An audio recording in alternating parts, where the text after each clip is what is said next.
E esse recital também faz parte de um projeto de bolsa que eu faço parte. Então eu vou tocar algumas peças e ao longo do recital eu vou contextualizando vocês sobre a peça e sobre os compositores. E é isso, espero que vocês gostem. A primeira música que eu vou tocar é uma marcha militar de Schubert. Schubert foi um compositor austríaco do final do classicismo, início do romantismo, então ele está em uma transição de períodos.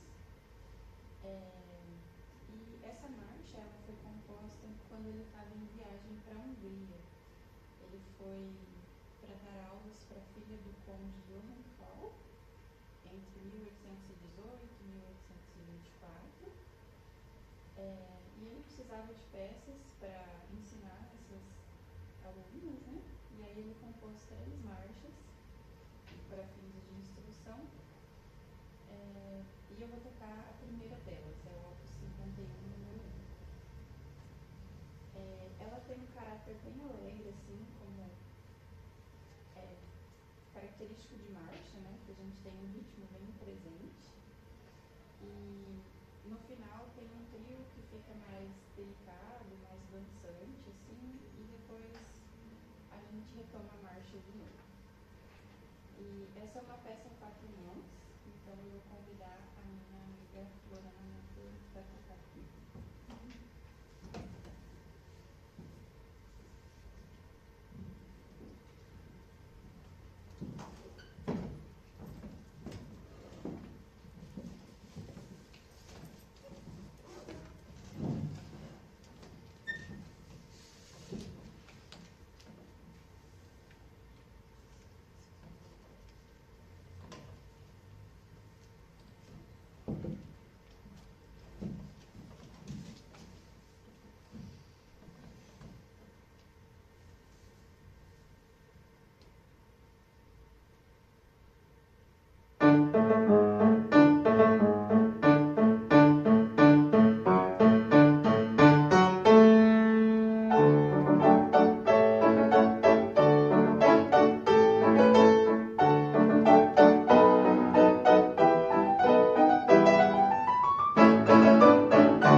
E o Bach ele foi um compositor alemão do período barroco. Ele nasceu em 1685, morreu em 1750. E esse período foi um período da arte assim, muito extenso e muito rico também. A arte nesse momento ela era complexa e cheia de detalhes. E na música isso se transmitiu através da ornamentação. Então, tinha vários grinados, mordentes, que são feitinhos na música, onde refletiu essa complexidade. E foi nesse período também que começou a surgir a música como a gente escuta hoje, a harmonia como a gente usa hoje em dia, que a gente chama de música tonal. E o Bach, ele era compositor, escravista, porque nessa época ainda não existia piano, então tocava escravo.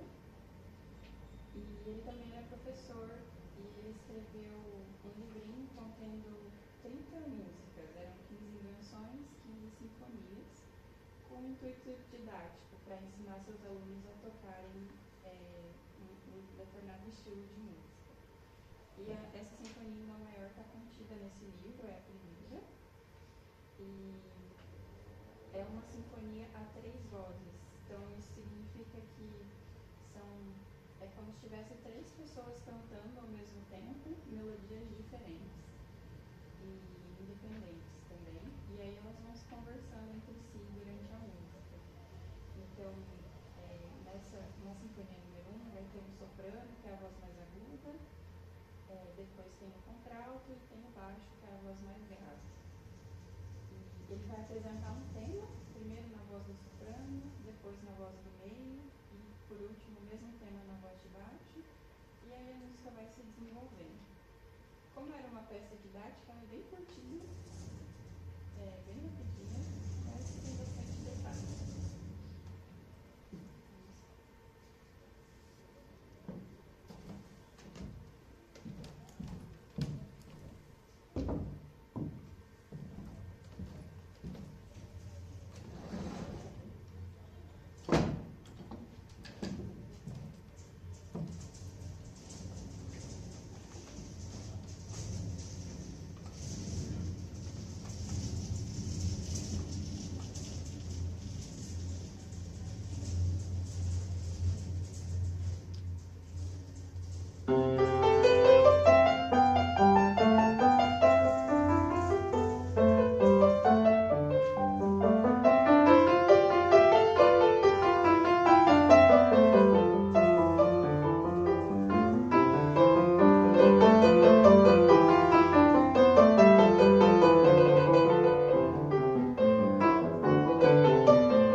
Haydn foi um compositor austríaco do período clássico, do classicismo, que é um período que veio depois do barroco, que é o período do Bach. E nessa época a música ela é prezada por clareza e bastante equilíbrio, então não tem mais tantos detalhes, não é mais toda a complexidade do barroco, é uma coisa mais limpa. E foi nessa época que surgiu o piano também, então abriu outras possibilidades para as sonoridades e para os estilos de música que se fazia. E como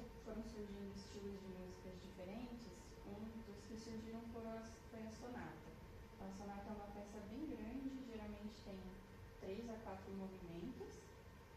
E o primeiro movimento é sempre bem característico, que ele vem sempre escrito na forma sonata. E essa forma foi o Haydn que é um dos principais que ajudou a desenvolver. Então, essa forma é basicamente uma exposição de um tema, depois vem um desenvolvimento, dá uma floreada na música, e no final tem a reexposição do tema na tonalidade original da peça. E eu vou tocar só o primeiro movimento, não vou tocar a sonata inteira. E esse primeiro movimento, ao meu ver, ele tem um caráter mais sério, assim, mais vigoroso, mas em alguns momentos também é um pouco divertido, o que ele faz com o ritmo e com as sonoridades. Espero que vocês gostem.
Frédéric Chopin.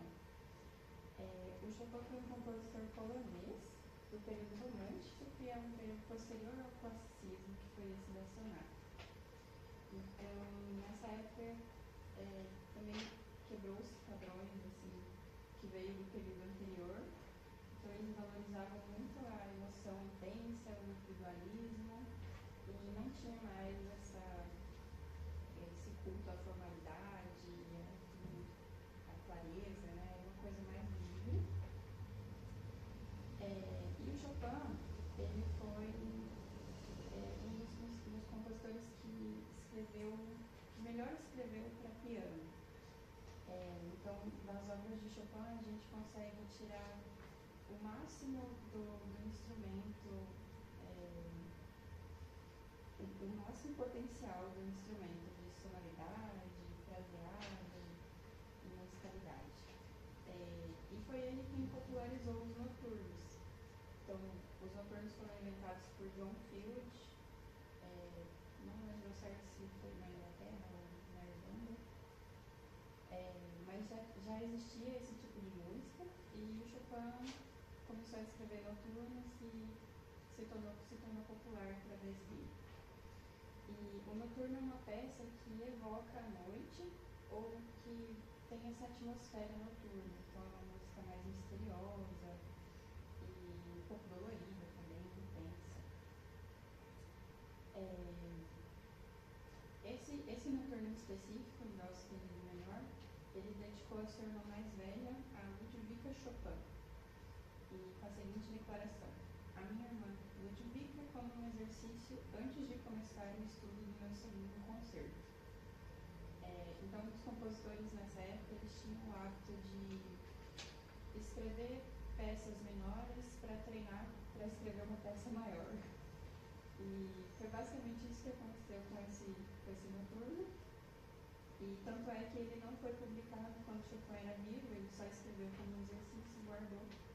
E foi publicado só em 1875, 21 anos depois que ele tinha falecido.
compositor brasileiro. Ele nasceu em São Paulo e ele foi compositor, pianista e maestro. E ele é o segundo compositor brasileiro mais interpretado no exterior, fica atrás só do Villa-Lobos, que inclusive também era uma inspiração do Guarnieri. E ele traz algumas coisas do Villa-Lobos, como uma sonoridade, um pedal mais sujo e mais pesado. E o Guarnieri, ele foi o primeiro regente da Orquestra Sinfônica da USP, a USP. Em 1975 ele assumiu a regência e ficou lá até a morte em 1992. E essa obra, Canção Sertaneja, ela foi composta em 1928, quando ele tinha 21 anos, e ele dedicou aos pais dele. E como o nome diz, é uma canção, então tem uma melodia bem cantada. E como é uma canção sertaneja, tem a característica de canções sertanejas, que é de ter uma segunda voz. Bem típico da gente ver duplas sertanejas cantando, então alguém canta, um da dupla canta a melodia principal e o outro faz a segunda voz. E isso aparece aqui na canção sertaneja do Guarnieri. Ao meu ver, essa música ela tem um caráter de saudade, assim, como se estivesse relembrando memórias, tanto boas quanto ruins. E acho que o final termina bem satisfeito, assim, de ter todas essas memórias. Não sei se era isso que ele queria passar, mas é a minha interpretação dessa música.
composição do Claude Debussy, que foi um compositor francês do início do período contemporâneo. Ele era considerado um impressionista, embora ele não se considerasse assim. E esse período ele foi marcado pelo abandono da harmonia tradicional e das formas musicais. Então agora os compositores estavam bem mais livres, não tinham mais toda aquela formalidade. E o Debussy escrevia de forma muito fantasiosa, remetendo a sonhos, e ele gostava muito do elemento água. Então esse elemento está presente na maioria das suas composições, por ter essa característica fluida, irregular, uma coisa que move. Ele tem bastante essa característica. E ele também é um compositor que explora as sensações, além das emoções. E a música que eu vou tocar é o Reverie. Reverie significa devaneio ou sonho. Ela foi composta em 1890 e ela tem um caráter bem sonhador e fantasioso, uma coisa meio nas nuvens. Essa obra é do início da carreira dele, então ainda não é o estilo próprio do Debussy de escrever, não tem ainda uma revolução total na harmonia, mas tem algumas características de que isso já está se iniciando. E essa peça, ela também ele não queria publicar essa peça, foi publicada por uma editora, alguma coisa assim, porque ele achava a peça sem importância e inútil. A gente nunca gosta do nosso trabalho, né? Enfim, por mais que ele achasse isso, eu acredito que a peça é muito linda e é uma das mais conhecidas dele, se eu não me engano. E fica o convite para vocês tentarem identificar que emoções sensações que essa peça desperta em vocês.